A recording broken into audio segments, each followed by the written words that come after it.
Maallaqi gammachuu kash godhee siif bitaa, waan garaan kee fedhu kanfalee siif guutaa. Gamoo babbareedaa ittiin ijaarratta, waan garaa keef tolu filatteetu nyaatta. Konkolaataa qaalii meeqan ishee bitatta, viizaa rukutattee biyya feetu deemta.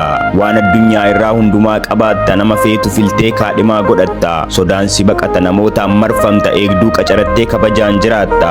Kana hunduma isaa maallaqi siif bita, homaa yaaddoon qabdu. Sitti tolee fiigda gammachuun jiraatta, waan barbaadduun dhabdu.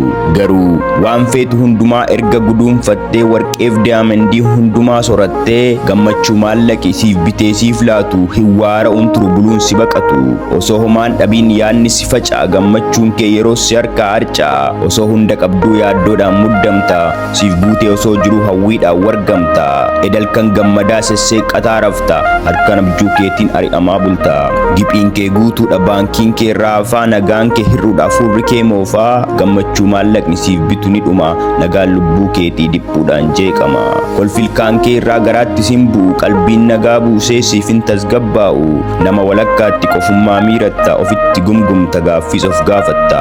Gammachuu kee dhume ammas bituu yaalta, lama osoo hin buliin ammas dhume agarta.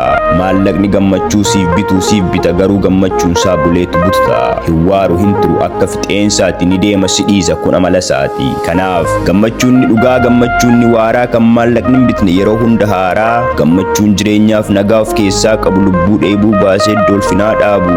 Kan biyyi lafaa kun kennuuf humna hin qabne, kan maallaqni guddaan bituuf hin qaqqabne. Waaqayyotu kenna maddisaa sabira, gammachuusa waaraa fuura isaatira.